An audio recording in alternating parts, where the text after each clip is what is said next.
ಅವ್ನ್ ಯಾರು ಮೆಟ್ಟಣ್ಣ ಆಯ್ತಲ್ಲ, ಮೆಟ್ಟಣ್ಣ ಆ ಮೆಟ್ಟಣ್ಣನು ಚಪ್ಲಣ್ಣನು ಅದ್ ಬೇಡ ನಮ್ಗೆ. ನಮ್ಮ ಚಿಕ್ಕನಾಳ ಗ್ರಾಮಕ್ಕೆ ಬನ್ನಿ ಅಂತ ಕಲ್ಸಿಲ್ಲಿಗೆ 80 ಸಂಘ ಮಾಡಿದೀವಿ ನಾವು. ಆ ಬಡ್ಡಿ ಜಾಸ್ತಿ ಅಂತ ಹೇಳಿದಲ್ಲ ಅವನು, ಅವ್ನ್ ಮೀಸೆ ಐತೆ ನೋಡ್ತೀನಿ. ಆ ಮೀಸೆ ತಗೊಂಡ್ ನಮ್ಮ ಊರಿಗೆ ಬನ್ನಿ, ಉತ್ತರ ನಾನ್ ಕೊಡ್ತೀನಿ. ಆ ಬಡ್ಡಿ ಹೆಂಗೆ ಅಲ್ಲ ಜಾಸ್ತಿ ಅಂತ. 13 ವರ್ಷದಿಂದ ನಾವು ಸಂಘ ನಡೀತಾ ಇದ್ದೀವಿ. 13 ವರ್ಷದಿಂದ ನಾವು ಒಳ್ಳೇದಾಗಿದ್ದೀವಿ. ಆ ಸಂಘದವ್ರಿಗೆ ನಮ್ಗೆ ಬಡ್ಡಿ ಕಮ್ಮಿ ಐತೆ.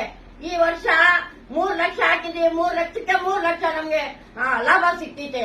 ಬಡ್ಡಿ ಅಂತ ಹೆಂಗಂದ ಅವ್ನ್ಗೆ ಇಲ್ಲಿ ತರಿಸ್ಬೇಕು ಮೇಡಮ್. ನಮ್ಮ ಹತ್ರ ಅವ್ನ್ಗೆ ಬರ್ಬೇಕು. ನಾವು ಉತ್ತರ ಕೊಡ್ಬೇಕು ಅಂದ್ರೆ ಅವ್ನ್ ಬರ್ಬೇಕು. ಇದಕ್ಕೆ 13 ವರ್ಷದಿಂದ ನಾವು ಸಂಘ ನಡೀತಾ ಐತೆ. ನಮ್ ಸಂಘಕ್ಕೆ ಒಂದ್ ಹೆಸರು ಕೆಟ್ಟ ಬಂದ್ಬಾರ್ದು. ಅವ್ನ್ ಬಂದು ಇಲ್ಲಿಗೆ ಉತ್ತರ ತಗೊಂಡ್ ಹೋಗ್ಬೇಕು. ನನ್ನ ಹೆಸರು, ನಮ್ಮ ತಂದೆ ಹೆಸರು ಎಲ್ಲ ಹೇಳ್ತೀನಿ ನೋಡಿ. ಮೊಹಮ್ಮದ್ ಬಾಬನ್ ಸಾಬ್, ಮೊಹಮ್ಮದ್ ಸಿಕಂದರ್ ಪಾಷಾ, ಶಂಶಾದ್ ಉನಿಸಾ. ಮನೆ ಯಾರ್ದಂತ ಹೇಳಿದ್ರೆ ಎಲ್ಲ ಹೇಳ್ತಾರೆ. ಬನ್ನಿ ಡೈರೆಕ್ಟ್ ನಮ್ಮ ಮನೆ ಬಂದು ನೀವು ಬಡ್ಡಿ ಏನೈತೆ ಅಂತ ಕೇಳಿ ಆ ಉತ್ತರ ನಾನ್ ಕೊಡ್ತೀನಿ. ಮತ್ತೆ ಆ ಸಂಘ ಕೆಟ್ಟ ಮಾಡೋದಂತ ಹೇಳಿದ್ರೆ ನೀನೇನ ಕೆಟ್ಟಾಗ್ಬಿಟ್ಟಿದ್ಯಾ, ನಿನ್ಗೆ ಒಳ್ಳೇದ್ ಮಾಡಲ್ಲ, ನಿಮ್ ಮಕ್ಳಿಗೆ ಒಳ್ಳೇದಾಗಲ್ಲ. ಈ ಸಂಘ ತಾಯಿ, ನಮ್ ಸಂಘ ಧರ್ಮಸ್ಥಳ ತಾಯಿ. ಆ ಸಂಘದಿಂದ ಬಂದು ನಮ್ಗೆ ಬಡವ್ರ ತಾಯಿ ಆಗಿತ್ತೆ.